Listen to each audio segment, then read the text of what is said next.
Good afternoon. On behalf of Asia Society, Hong Kong Center, what a great pleasure to welcome our speaker today, Mr. Robert Thompson, Chief Executive of News Corp. And I am so delighted that so many of you is here with us this afternoon. I don't know if some of you were here when Robert spoke for us about 5 years ago, and I was just reminding him, it was May of 2012, shortly after the center opened. And we had a really wonderful breakfast discussion. It was a very small group, I think about 20 of us. And the topic then is still very relevant today. If he was supposed to speak on this topic, U.S.-Asia relations in the year of political change. It would still be appropriate, but I'm glad he isn't. He's going to talk about the fake, the faux, the facts, and the future. And it is a very relevant topic today. And when I have to say, I originally, I think, Robert is here with his family, and is it Jack and Luke Thompson, 2 sons, and Ping, Robert's wife, is a good friend. And we were working on bringing them here. I mean, actually, it's 5 years ago. That was a long time ago, and I understand Robert comes to Hong Kong regularly, but I used the family, and I know he's here with the Oratory School. He just had a reception up on Lee Kuo Wei Room, and in order to use that facility, I said, would Robert mind speaking for us? And it worked. So this is the way I operate sometimes. If we can get a speaker like Robert for today's program, we're really, really appreciative of him being here with us. And I think you know his biography. I think he's somebody who is over 3 decades in this business, in the news business. And I remember 5 years ago listening in the breakfast about his thoughts about U.S.-Asia was already very, very insightful. I know today's topic is going to be equally so, and I just don't want to deprive you of any more time, and I want to ask Mr. Robert Thompson to come up and get the program started. Thank you.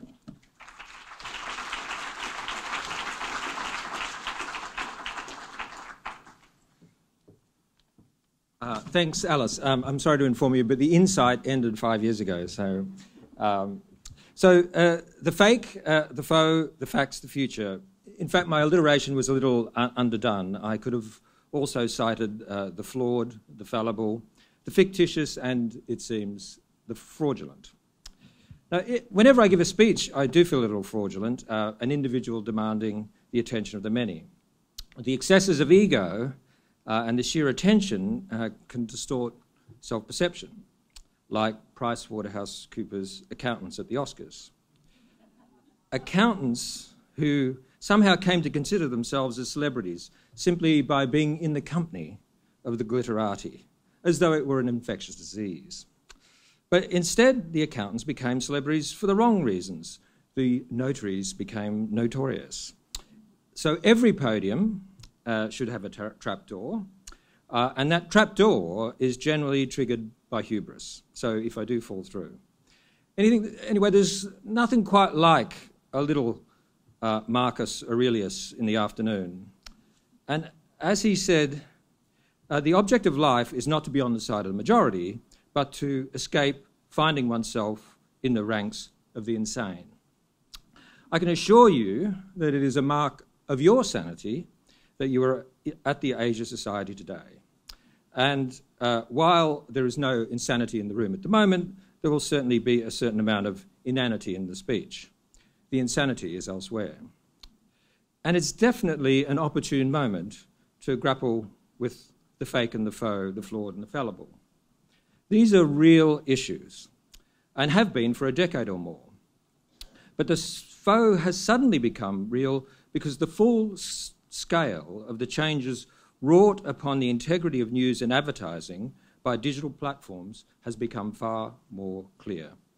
The digital duopoly has rewritten the rules in a way that has written much journalism and integrity out of the script. Google's commodification of content, which knowingly, willfully undermined provenance for profit, and then followed by the Facebook stream with its journalistic jetsam and fake flotsam, have created an ecosystem that is dysfunctional and socially destructive. Both companies could have done far more to highlight that there is a hierarchy of content. But instead, they have prospered mightily by peddling a flat earth philosophy that doesn't wish to distinguish between the fake and the real, because they make copious amounts of money from both. For them, free content has been free money. And depending on which source you believe, they have about 80% of the digital advertising market, and by one Interactive Advertising Bureau-related estimate, well over 90% of the incremental increase in advertising over the past year. The only cost of content for these companies has been lucrative contracts for lobbyists and lawyers. But the social cost of that strategy is far higher and becoming patently and painfully clear.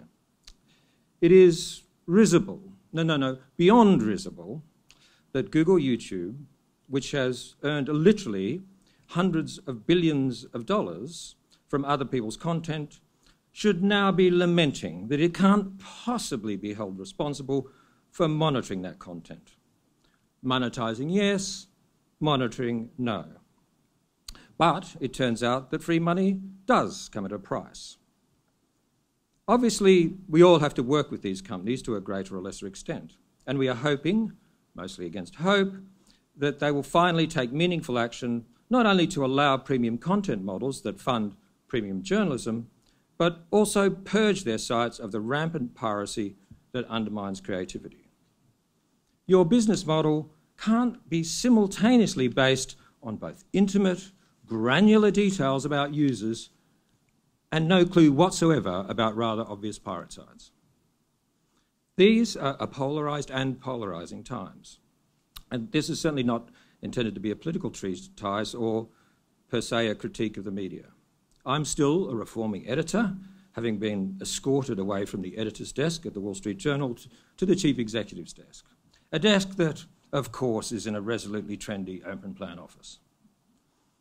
But when outside America, it is always worth reminding audiences that so much of the coverage of America is a caricature of America. And that has long been the case. And so when a larger-than-life character like Donald Trump becomes president, you do have a compounding effect. I travel for work a fair amount, and it is fascinating to see, for example, the apoplexy in, say, the UK about the US at present. Clearly, there is transition, even upheaval. That's readily narrated most minutes of most days. But abroad, externally, there is an unfortunate confirming of preconceptions, if not prejudices, about America that is itself unhealthy. One of my responsibilities, or pleasures indeed, is to oversee HarperCollins, the world's best book publisher. And so I'm often asked, presuming literacy, what books I would recommend on this or that subject.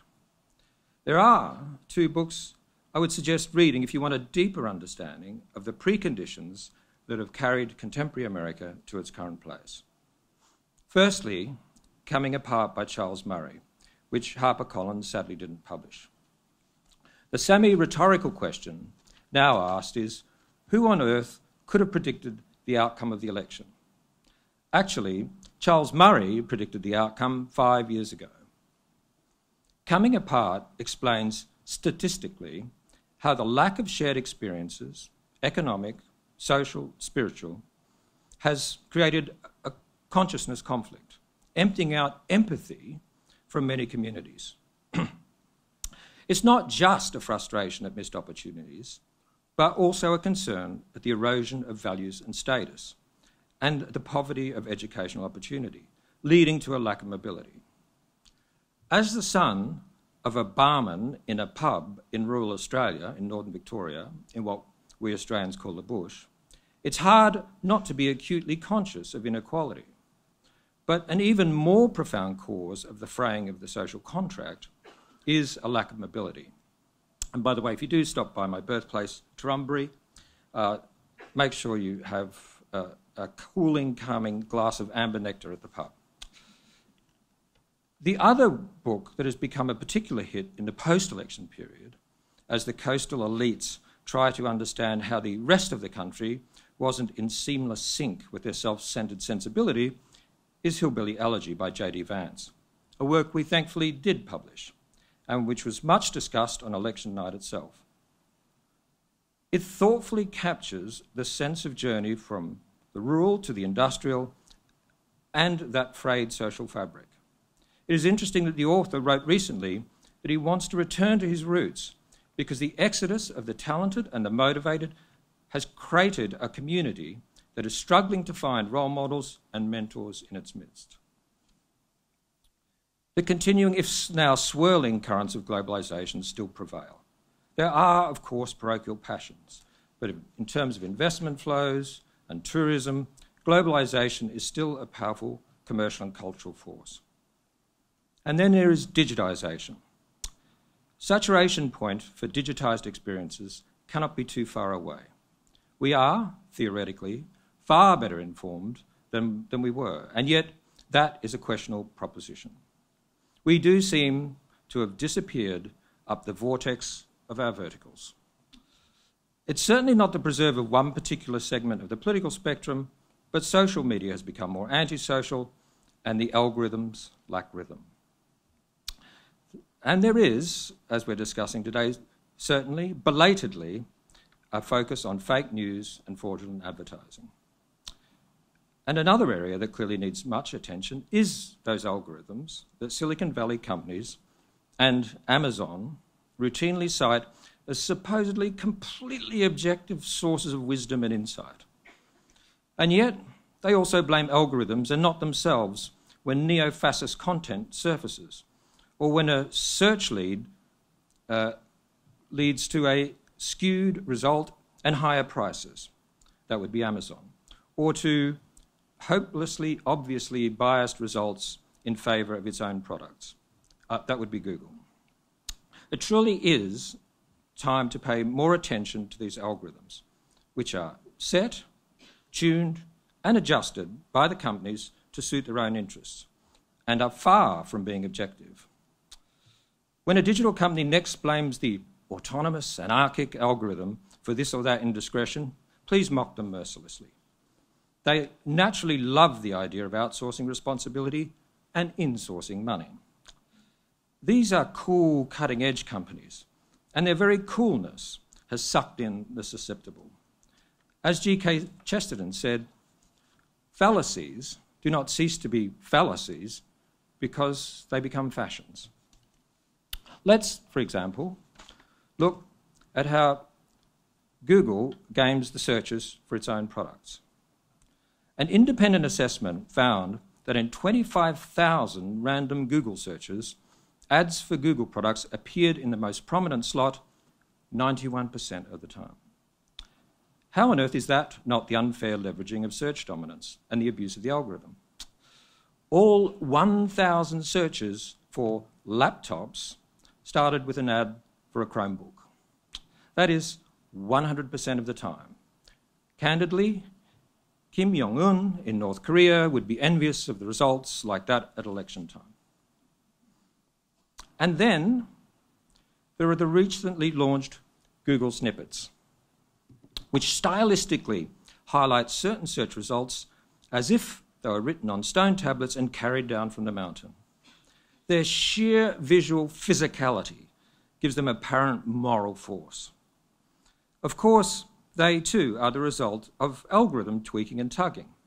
And so when you type in the eternal question, is Google a monopoly? You get the eternal answer elevated in semi-transcendent type. O ye of little faith, how could you have doubted the digital deity? The word Orwellian is flagrantly used and abused. But when it comes to the all-powerful algorithms of Google, Amazon, and Facebook, otherwise known as GAF, Orwellian is underused. The institutional neglect has now left us perched on the edge of the slippery slope of censorship. There has been no tradition, as there is at great newspapers, of each day arguing over rights and wrongs, of fretful, thoughtful, agonising over social responsibility and the freedom of speech.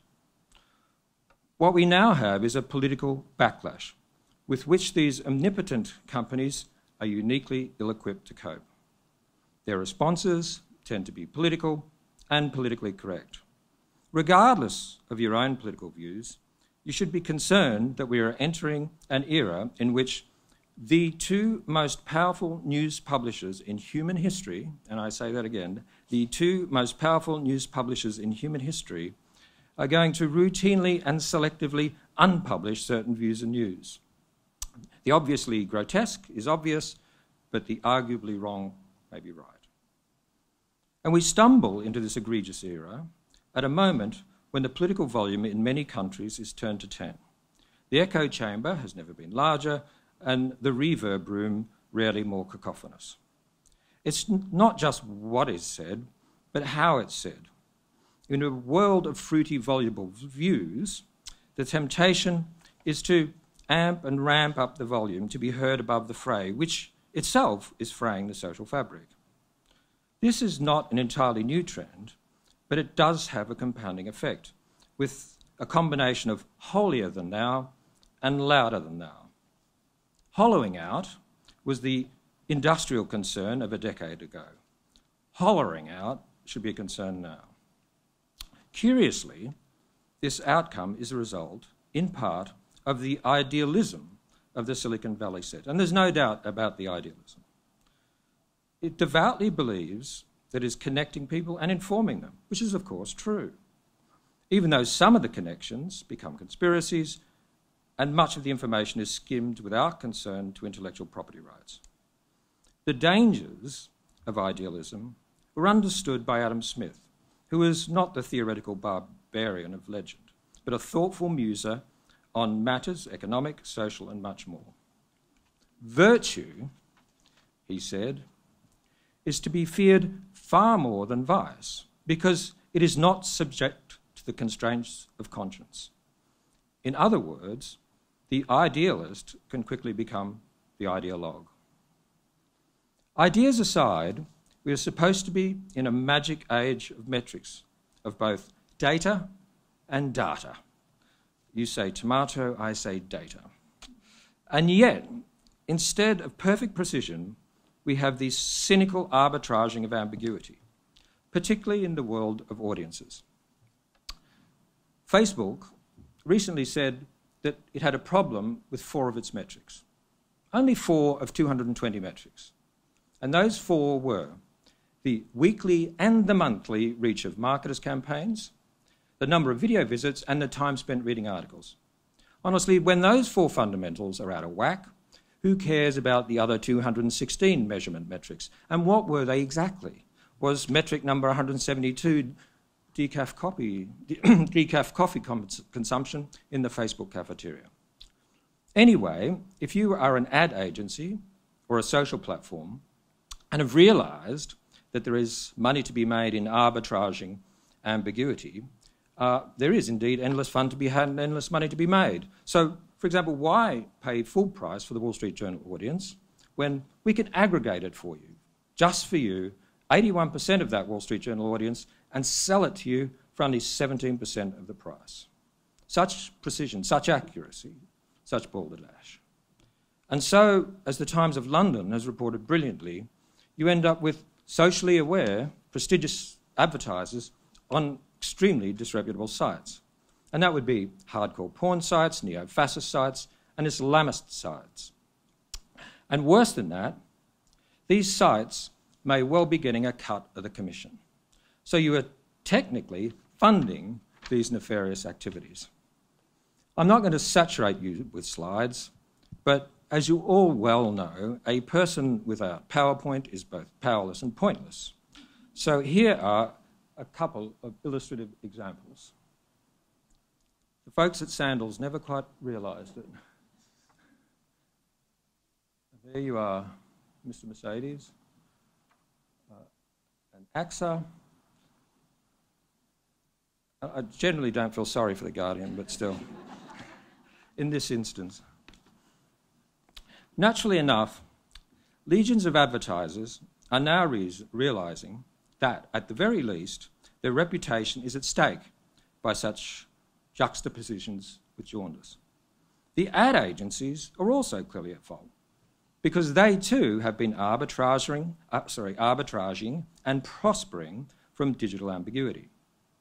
The money in the ad business has shifted from actually making ads to serving ads, aggregating audiences, and ad tech, better known as fad tech. Until very recently, these agencies have not properly informed their clients about the potential consequences of advertising in the twilight zones of Google and Facebook sites. Now, the embarrassment for these advertisers, naturally conscious of their image, is understandable. But the situation is far more serious than mere loss of face.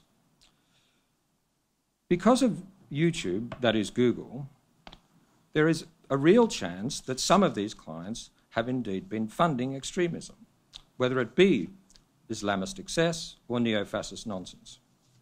Depending on the type of advertising, it is estimated by the ad industry that a YouTube partner, which technically some of these now are, could earn about 55% of the revenue from a video.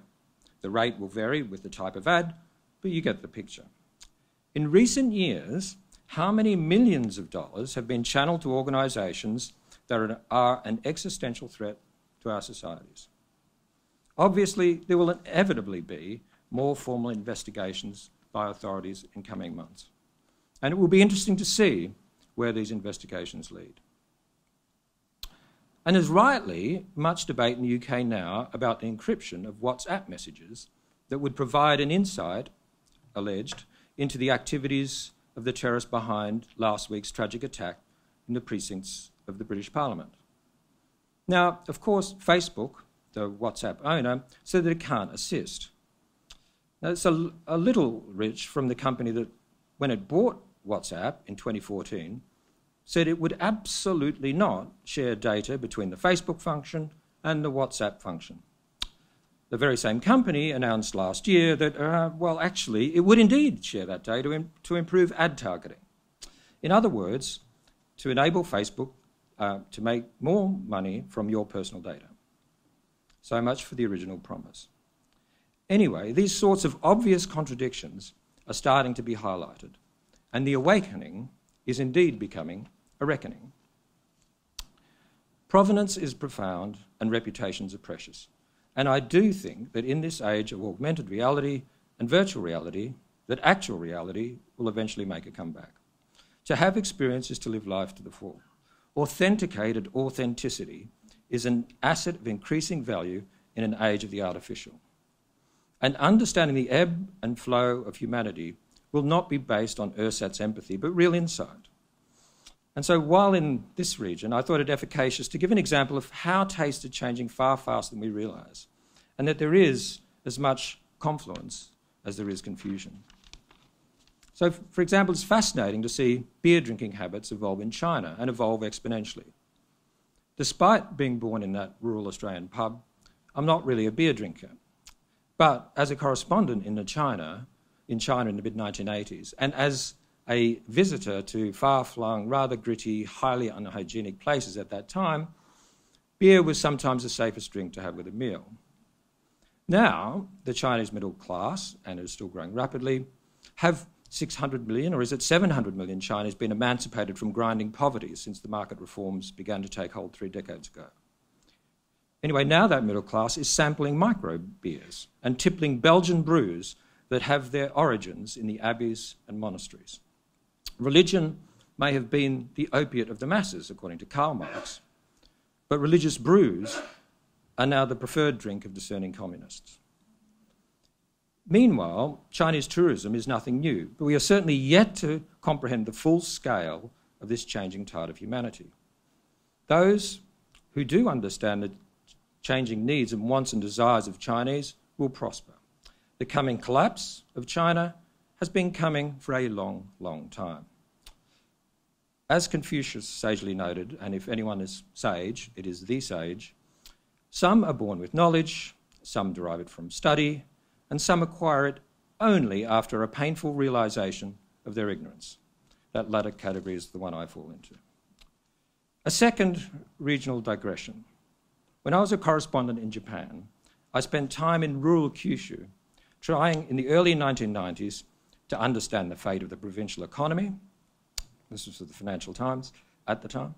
and the cultural consequences of the economic rise and subsequent retreat. I came across a charming couple who had recently visited Hawaii. They were thoughtful and contemplative about the experience. They were on a group tour, and the tour guide marshalling them had warned them not to venture out beyond the confines of the group itself, and had even suggested that AIDS was a serious, almost random threat to their existence. Meanwhile, their hotel wall was rather thin, and they didn't want to offend the neighbouring guests, so they spent most of their time indoors whispering.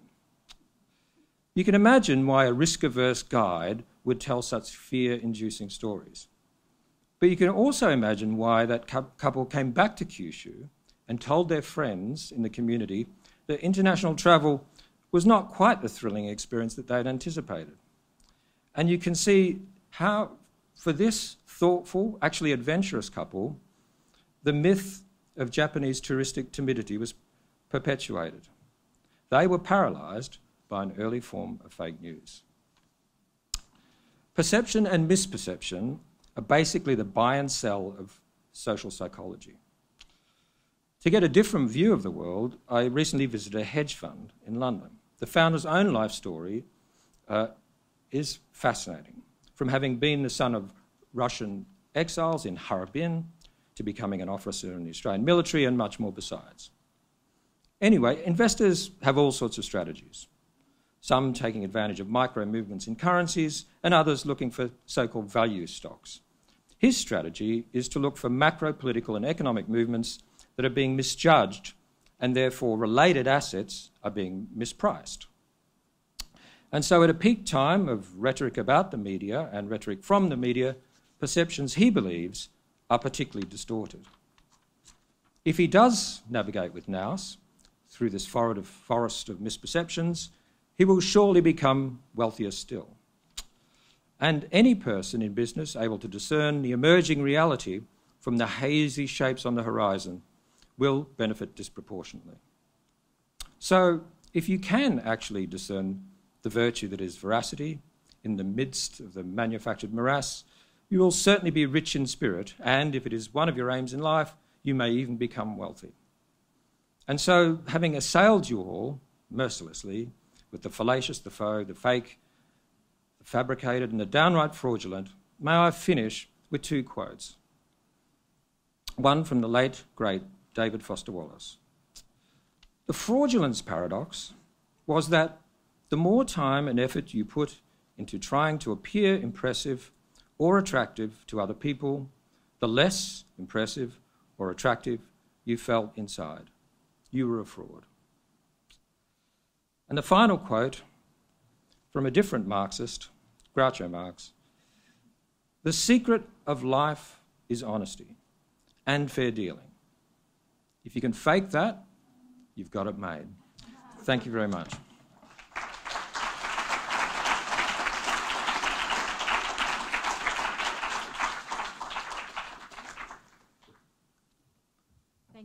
Thank you, Robert. I'm sure there are a lot of questions that is going to be directed at you for those really thoughtful remarks. So should we get started? Everybody's shy, right over there.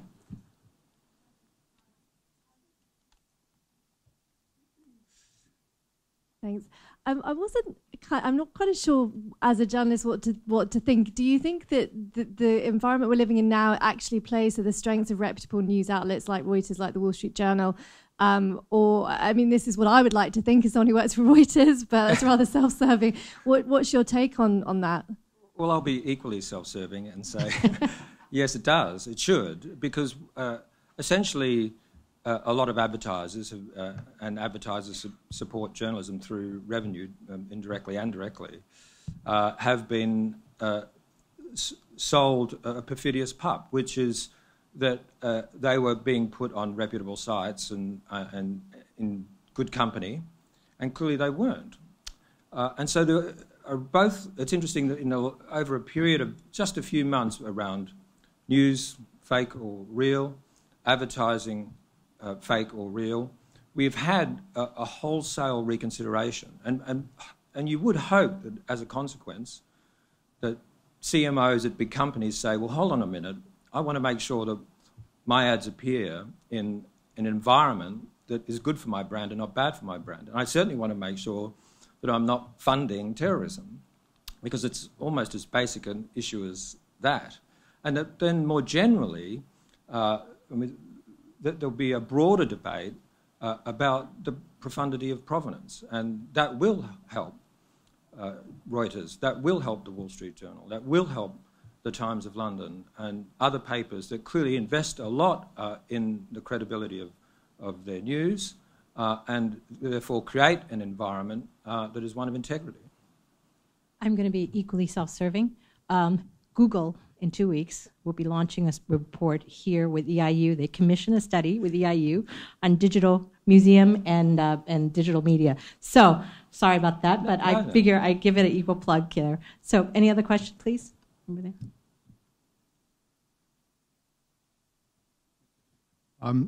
Thank you. If you look out 5 or so years, where does this all go? I mean, when I talk with my friends, we all think either these Google, Facebook will take over political organizations, or political organizations will have to take over or regulate severely these models. So they're too powerful for democratic societies. Yeah, that's why I emphasise. I think you're right. I don't know what I guess I'm slightly libertarian personally, so not in favour of over-regulation or regulation at all, depending on the instance. But they are the most powerful publishers in human history. And yet they haven't inherited that tradition of debate about the role of being a publisher. And so they're being very reactive in the way that they respond to controversy. And you do wonder whether they'll start to invest more, frankly, be more candid about their role as publishers, because they've claimed to be technology companies to absolve themselves of any responsibility for what they publish. They're clearly publishers. This very debate, the reason to be provocative about it, frankly, is to hopefully be a catalyst for a more sophisticated debate within society, but also within those companies, as they realise that the pressure is on them, and you can try and lobby your way out of a difficult situation, but the questions that they face, and I think that we face as a society, are actually verging on the existential when it comes to how aware are we, who is controlling the flow of information, and it's on the cusp of being Orwellian. So. Never overlapped the FT, but thank you very much for your talk. I wanted to ask you about China and the control of the media there, and whether you see that changing at all in the coming decade or so. And as a bonus question, can I ask you whether you approved of George Osborne as the choice of the next editor of the Evening Standard? I don't know which of those questions is more political, actually, but look, George I know very well. I'm sure he'll be a great editor of the Standard. It's an afternoon newspaper, so we don't compete with it directly. The issue for George will be that everything that appears in the Standard will now be perceived potentially as an attack on the Prime Minister, particularly when it's critiquing the Prime Minister. And as a former editor, people hold you accountable for absolutely everything in your paper. And in a sense, you are, of course, responsible. But that's going to be the difficult thing for George to balance, so that every issue doesn't lead to more acrimony for him and for his party, frankly. China and news hasn't changed much.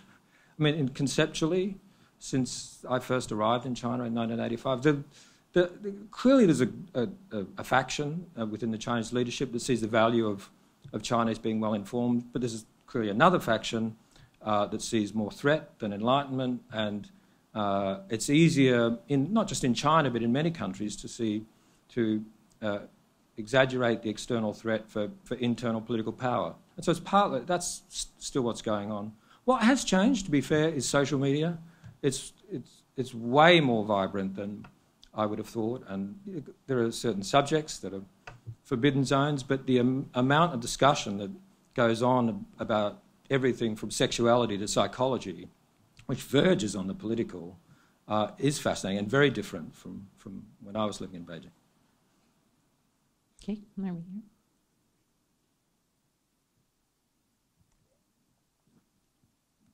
Hi, thank you. So what kind of soul searching can organizations like News Corp and Reuters and The Economist do, and how can we improve? I mean, what can we do to counter these trends? Well, the first thing we all have to do is not be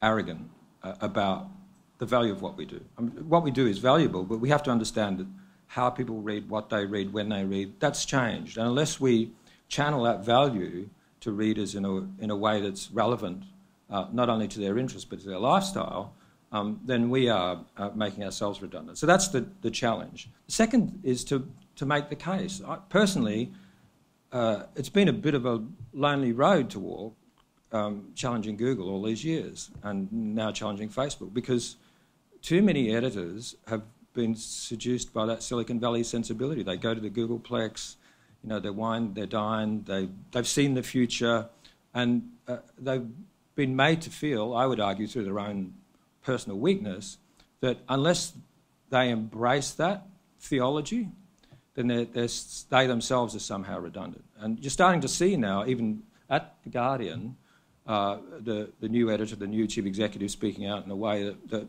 I would agree with. But it's taken a long time, it's taken too long. And the question thoughtful people have to ask themselves, now that these issues are so obvious, is why weren't they embracing them earlier, and why weren't they arguing for their own provenance earlier? You'll no doubt have your own data on advertising effectiveness. And so if advertisers are not getting much out of this, to what extent does it collapse and those business models collapse with it as people search for advertising models that might work better and ways of being far more targeted? Obviously, Google and Facebook do have some more targeted things than what you have there. That would be one question. And the second would be, a lot of the advertising does fund very good independent writing and lots of other sites that get that. And so I would have thought fixing that's a pretty easy thing to do. So where do you think sort of the right model is and the business opportunity is going forward? Well, it'll be a pluralist model. There's no doubt ad agencies too are now confronting these very same issues because they too aggregate audiences.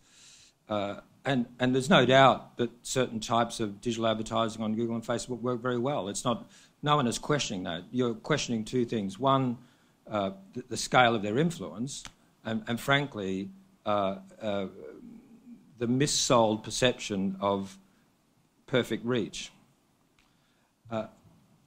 These things will play themselves out. There is no doubt a new generation of digital websites, but it's not clear that any of them are making ends meet at the moment. And once you create more of a demand for premium content, and that really is one of our great arguments with both of these companies, that, look, don't penalise subscriber content. Just make it more available, because if you do that, you become a catalyst for a reappraisal of content generally. And these other sites that, look, if they could, would they be a hybrid of subscriber and advertising-led? They would. But at the moment, that doesn't work. And it's simply because the hierarchy has been flattened out. And it goes back, if you think about it, if we were sitting around conceiving of Google News, and we thought, well, look, let's get the best content from around the world, and let's highlight it and highlight its provenance, because provenance is that where it came from is as important as what it is, because you can then make judgments about its veracity.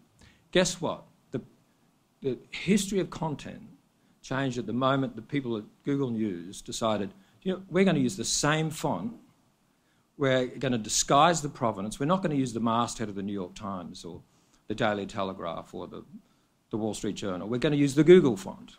We're going to Googlefy it, which commodified it and made one type of news source is visually the same as another. That's the point that President Obama made about when you're seeing a hyperlink now, you don't know whether it's a Nobel Prize winner or a crank. That was the moment at which the history of content changed. You haven't talked much about Twitter, and we have to talk about Twitter and the president. What your thought? I mean, you mentioned hillbilly elegy. What happened in the Trump administration? How did they figure out that algorithm? Obviously they knew something. They won the election. So can you talk a bit about? How did they win the election? Well, but I'm one of the authors that we would like to get is the author of Hillbilly Elegy to come and speak to us here in the row. Maybe you can put in a good word for us. Yeah. Hard to sum up. And one thing I recently did, because I was fascinated, everybody is fascinated, because it was apart from a very few people, and not as many as now claim, it was an unforeseen outcome.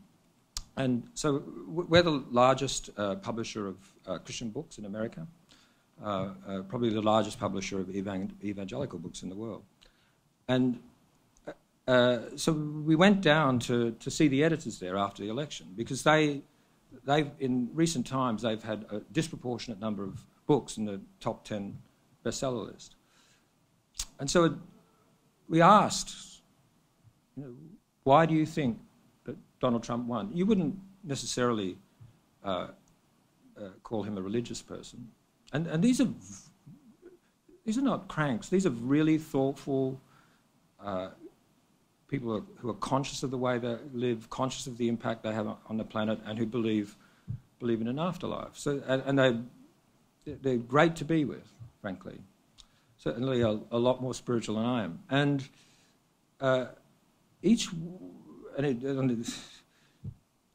not going to speculate as to how many of the commandments that Donald Trump may have breached, but when you ask them why, every single one of the senior editors said the Supreme Court. And they saw it as a values issue. And it wasn't just angry people or outraged people. Some of the narratives that you pick up on the outside, which is why I referenced a lot of external coverage and a lot of external perceptions of America are unfair, frankly. And these were thoughtful people who were encapsulating the thoughts of other thoughtful people. Okay, Andrew? Well, thank you for most interesting evening. The folk, and the facts are often mixed, and it's always possible to put a slant on the storyline. And of course, everything now is globalized. Everything is interconnected now. But the medium of communication is English. So we're seeing many more news channels using English, from Al Jazeera to RT and to Turkish TRT to China, which has just recently rebranded it as CGTN. So everybody is trying to seize the space, the narrative. Do you think that this battle of the narrative is going to intensify during the coming decades? Yeah, but it depends how plausible these channels are. I mean, the average person doesn't look at RT, and Al Jazeera struggled, as you mightily, in the United States. So they need to distinguish between news and opinion, as you say. I mean, it's one of the interesting issues is, okay, what makes news fake, right? A particular story. What if the headline is wrong, but the story is right?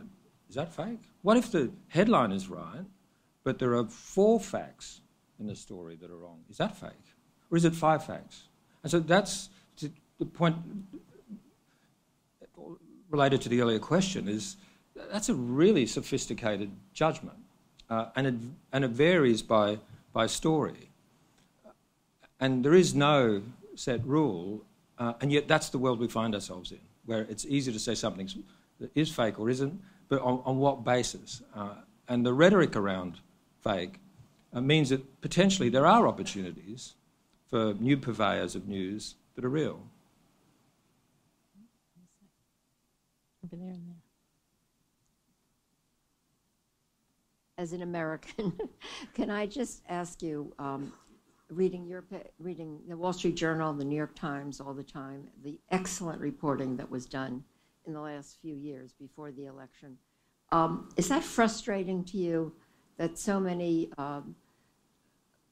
facts were unearthed about, the problems with this gentleman, Which- that it didn't in any way change the election. With the president. Yes. It's very frustrating to me. Yeah, look, it's frustrating to a lot of people, but the American people voted, and I don't think they voted purely for selfish reasons. I think some people voted for idealistic reasons. For some, it was a disappointing outcome. For others, not. Okay, over here. I went to a lecture recently by somebody who used to head up the BBC. Unfortunately, I can't quite remember his name, but he was asked a question about what did he most regret. And he said, when the BBC looked at the MMR vaccine, they treated both sides of the story equally. And he now knows that obviously one side was much stronger than the other. And he should have really highlighted that in the BBC. But that shows a lot of editorial input. Now, are you suggesting, therefore, that people like Google and Facebook should become the same kind of level of editorial? I mean, you've basically got to become a news organization if you're going to add that kind of editorial input. Yeah, well, there's simple things they could do, which is to highlight premium sites. Wouldn't, given their resources and the sophistication of their software, that's not hard to do. I think there's a lot of debate about false equivalence. Look, it depends on the story. Is there more false equivalence now than 10 years ago? I'm not sure, frankly. But look, it's right that these companies make a lot of money. They're very powerful. They should be held to account, and they haven't been held to account yet. What is the precise remedy? It's bits of it you can see. The precise remedy should be a much more thoughtful, meaningful discussion about what they should do.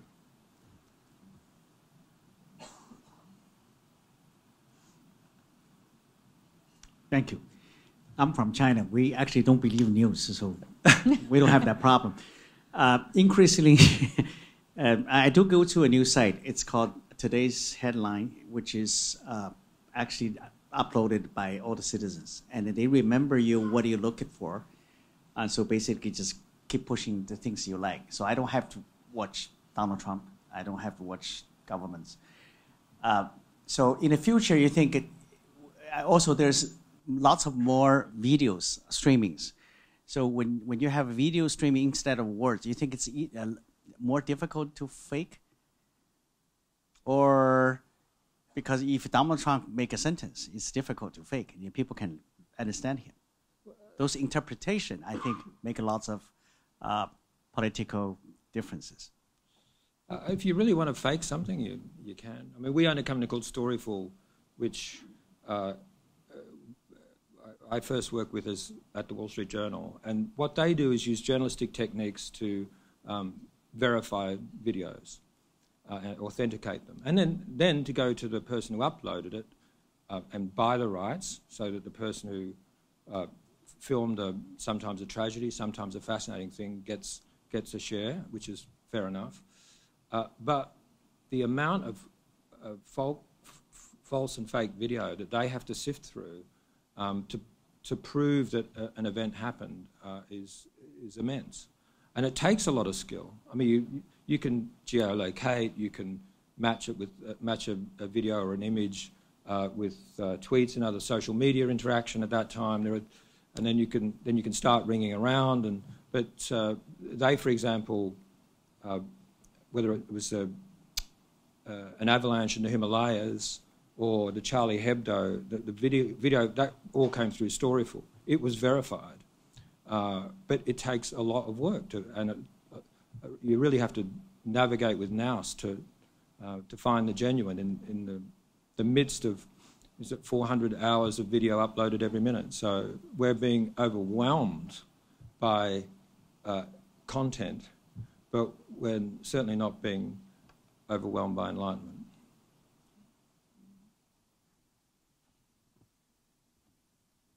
So I'm a university student, and my university is one that tends to be sort of bandied about in the papers a lot. And it's sort of been a criticism of my generation that we're very anti-free speech and very anti-opinion, and that, we're sort of all sitting here saying that no one should be allowed to say anything unless we agree with them.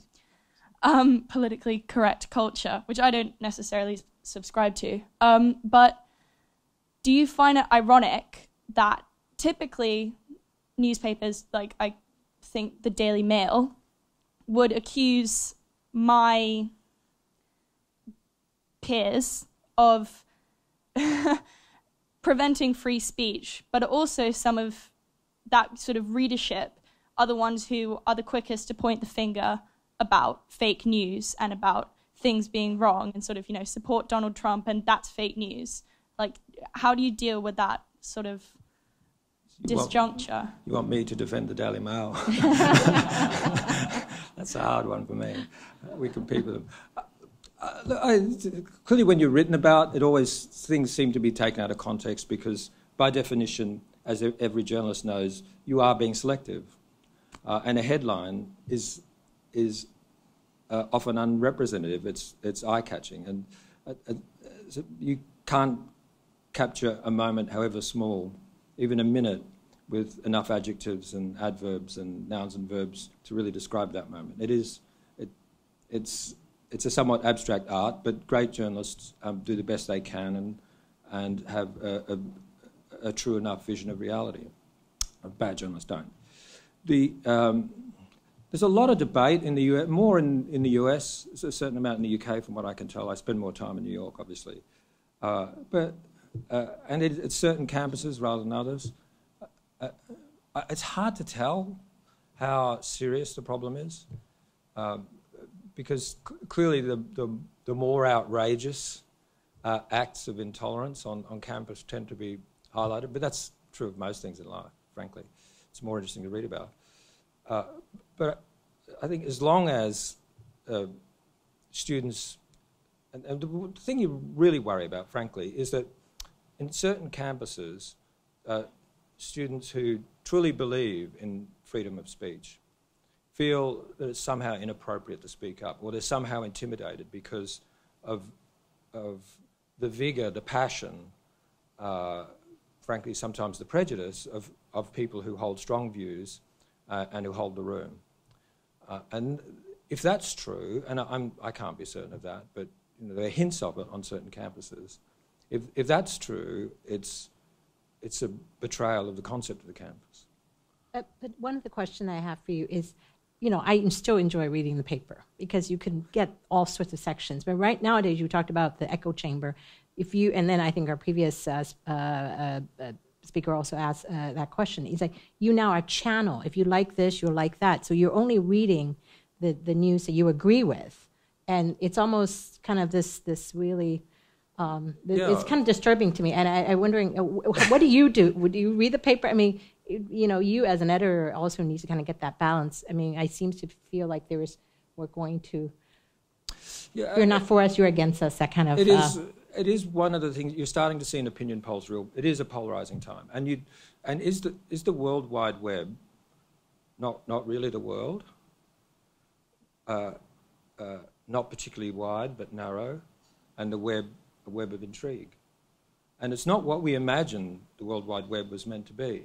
But if it's true that we're, frankly, disappearing into our verticals for reassurance, and that in part because of our reading habits, that the serendipity that goes with any newspaper, the things that you didn't expect to read, the stories that you thought you had views on, but actually it's challenging your perception and your preconception, that newspapers played a great role. Now, if you go to a London newspaper stand, here you have a choice. If you want left or centre-left or right, or you get to choose. But even those papers were not particularly rigid about the way they followed that ideology. And that the question, and I don't know the answer, but the question is, has that serendipitous, eclectic sensibility been undermined by a technology that we would all like to think is life-enhancing and society-improving,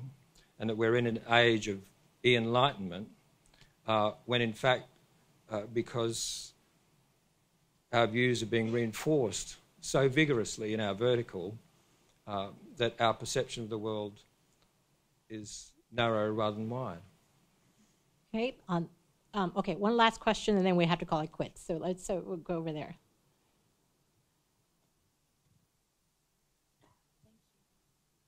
My name is Yuli. I work at the CNN. Thanks for your talk. I just want to ask you, what role do you think governments should play in this increasing monopoly that you talked about of our information access by the likes of Google and Facebook? And also, if I may,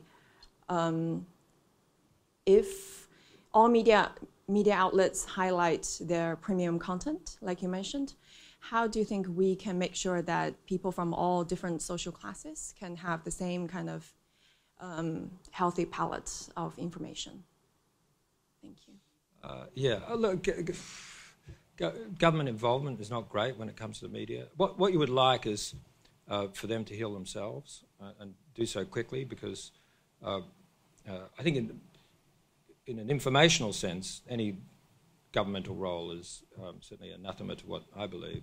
In a commercial sense, these are mighty powerful companies, and when Google is somehow ensuring that its own products turn up top of a Google search time after time, that's a whole other separate antitrust issue, which obviously is being examined in the European Commission. And to be fair, we're an advocate in that case, so full disclosure. But it's important because it makes it more difficult for if you dominate horizontal search, or if you're like Amazon, where depending on the book market, sort of close to 90% of ebooks are sold by Amazon. Then these are antitrust issues. On the journalism side, there are a couple of simple things they could do, and highlighting premium suddenly changes in a way. The tide rises and it lifts all websites. And some may want to stay free, and that's fine. But at least you give people a choice. So it's not just very prestigious publications, high-end business publications like the Wall Street Journal that can charge, but others can experiment with the model. But at the moment, that experimentation is not happening. And if the model works, then you'll have more people coming into journalism. And I just think back to when I first went to Beijing in 1985, and how many American papers back then had full-time correspondents, full-time staff correspondents? The Baltimore Sun, the Houston Chronicle, the Atlanta Journal-Constitution, the Christian Science Monitor doesn't exist. I doubt that any of those papers has a full-time correspondent in Beijing now. And yet, is China more important now or more important then? Robert, thank you so much for, I hope it's not going to be another 5 years before we get you back. And I thank you all for being with us. And I think, thank you so much, and enjoy the rest. We also have another program this afternoon. Of those of you who'd like to stay, we're going to be talking about global competency, global education, and in about half an hour. So thank you so much.